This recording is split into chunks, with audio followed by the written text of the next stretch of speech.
Our movie begins with Danny, a drug trafficking gang leader. One of his men is Dalton. He suggests a drug smuggling plan to him, but Danny's son Joe rejects it. During their argument, the police raid the place and arrest everyone except Dalton, because in reality, he is an undercover agent and his real name is Phil Broker. If you want to know how all of this happened, you must finish today's movie, and do not forget to subscribe to the channel because we want to reach 1,000 subscribers before the end of the month. Danny tries to kill Phil after discovering his true identity. A shootout breaks out between all parties. In the end, the whole place explodes. Danny and his son try to escape, but Phil Broker chases them. Eventually, the police surround them, and Broker performs an acrobatic stunt on his motorcycle and arrests them. When Joe tries to resist, Broker is forced to kill him. Danny vows to take revenge on Broker because he is the reason for his son's death. In the end, Broker decides to quit the force and move to another city to live in peace. 2 years later, we see Maddie Broker's daughter. One of the kids bullies her, but she knows how to defend herself and takes him down to the ground. Of course, Phil Broker gets a call from the school because his daughter broke a kid's nose. As soon as he arrives, he finds Kathy, the kid's mother, furious and trying to pick a fight with him, but the sheriff pulls her away. The principal, Susan, talks to Phil and asks him about his reason for being in the city, and he tells her that he is trying to start a new life after his wife's death. After he leaves the school, he finds Kathy and her husband Jimmy waiting for him. Jimmy talks to Broker in a disrespectful way. He also tries to assault him, but of course, Broker beats him up with ease. Naturally, Kathy gets angry at her husband because he got beaten in front of the sheriff and the teachers, and she tells him that she will call her brother Gator to take revenge on Broker. Gator's a drug dealer and a dangerous criminal. We see him assaulting young men who are late on their payments and also threatening anyone who sells drugs in his territory again. Gator returns home and finds Kathy waiting for him. She tells him what happened with Broker and asks him to get her justice. But Gator asks her to calm down because the matter is not worth it. However, it is clear that Kathy is an addict and her actions are not her own. In the end, Gator promises her that he will deal with Broker. The next day on the way to school, Broker sees Susan. Of course, Maddie laughs because she feels that Susan and her father like each other. Indeed, Broker goes to talk to Susan and asks her to organize a birthday party for Maddie. Susan promises him that she will look after Maddie. She asks him to resolve the conflict with Teddy's family because they are dangerous people. Broker goes to meet Jimmy. He asks him to forget what happened and settle the dispute. Jimmy agrees, but on the condition that he apologizes to his wife and son for what occurred. Broker agrees. After that, he goes to the gas station, but there he finds people looking for trouble, yet he avoids them. But when he finds them trying to prevent him from pumping gas, he is forced to beat them up one by one. It becomes clear that Broker is very violent, but he tries to stay calm to continue his new life. When he tries to find out who sent them to do this,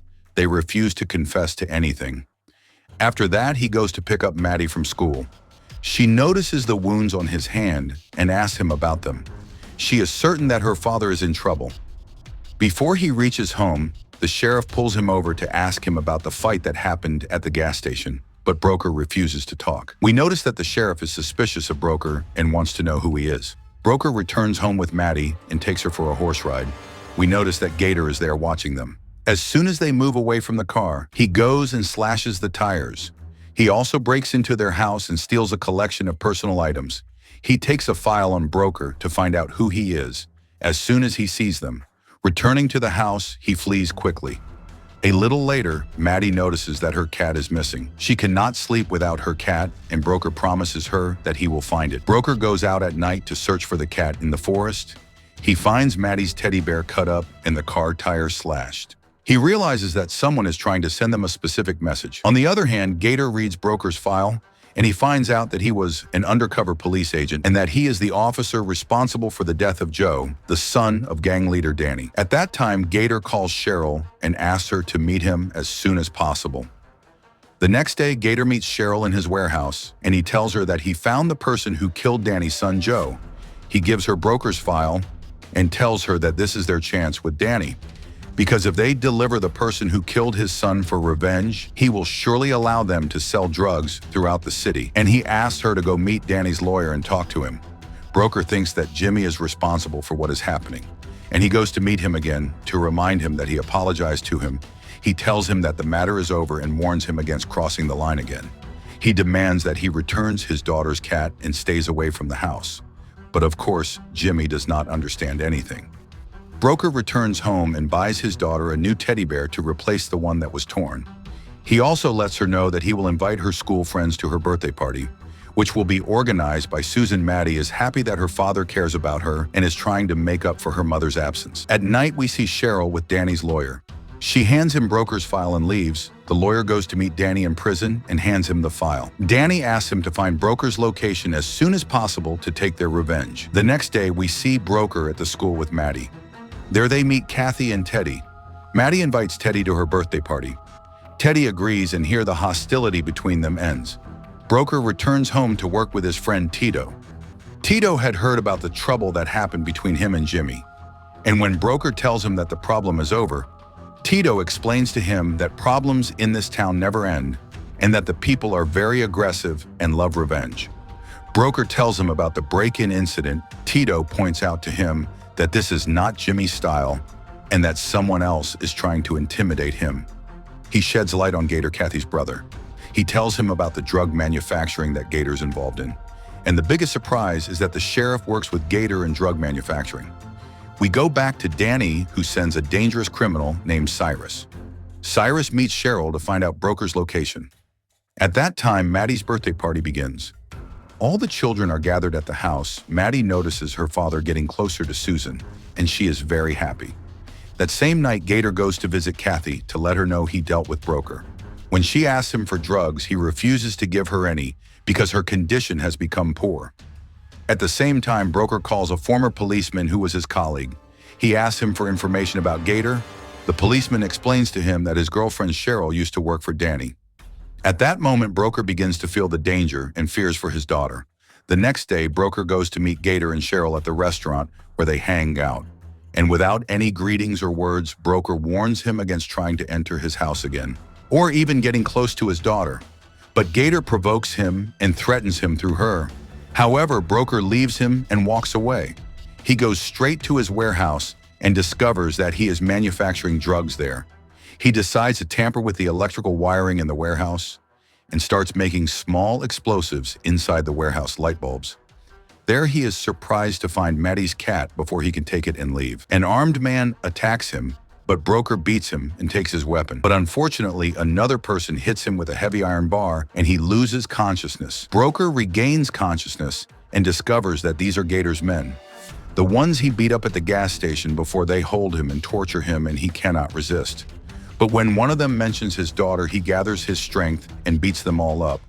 Even though his hands are tied, after freeing himself, he starts hitting them brutally. In the end, he takes the cat and returns home. Broker decides to leave the town with his daughter, but Maddie refuses to leave after making friends.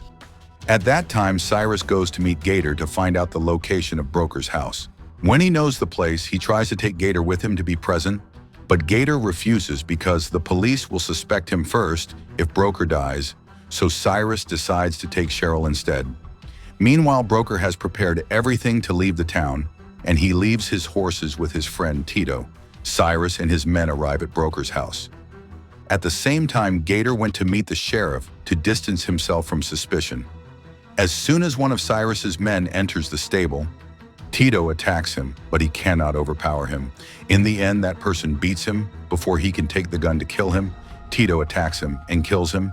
Then he goes out to honk the car horn to alert Broker, but one of Cyrus's men attacks him and shoots him.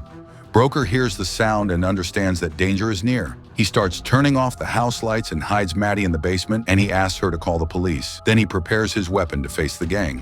When they try to storm the house, he starts shooting at them. Unfortunately, Maddie reveals herself, and one of the gang members chases her. At that moment, a fierce battle begins between Broker Cyrus and his men. Even though they are many, he kills them one by one. When he sees someone chasing Maddie, he goes after him to save her. And indeed, he kills the criminal before he can kill Maddie. But Cyrus attacks Broker. Broker tells Maddie to run away quickly. And because she is an innocent child, she asks Cheryl for help. Cheryl kidnaps her on her boat. At that time, Broker gets into a fight with Cyrus. It ends with Broker killing him using Cyrus's own knife. Then he sees Cheryl escaping with his daughter, but he cannot catch her. The police arrive at the house, and Broker tells the sheriff about everything that happened. And Tito is still alive. They call the ambulance to save him. Maddie calls him and asks him to save her. Broker asks her to hide the phone, and when she sees him, to make any distinct sign so he can know her location. After a while, Maddie calls him again and describes a landmark from where she is. Broker understands that she is at Gator's warehouse. Cheryl opens the crate to get Maddie out, but Maddie cuts her hand. As soon as Gator arrives and finds out Maddie is there, he gets furious at Cheryl. He is about to kill Maddie. But Kathy and Jimmy arrive at the warehouse. Before they see Maddie, the whole place explodes because Broker had planted explosives. Gator gets angry because his factory's burned down. When he sees Kathy trying to take Maddie to return her to her father, he stops her. Unfortunately, he fires a shot by mistake that hits. Kathy Gator takes Maddie to escape with her, but Broker arrives and chases him. Broker's car flips over on the road, and Gator gets out of his car to kill him, but Broker stands up and beats him and is on the verge of killing him. However, when he finds his daughter present, he does not kill him in front of her. In the end, the police arrest all the criminals, and Broker goes to visit Danny in prison and promises him that he will keep waiting for him to get out to settle his score with him. And here we have reached the end of our movie.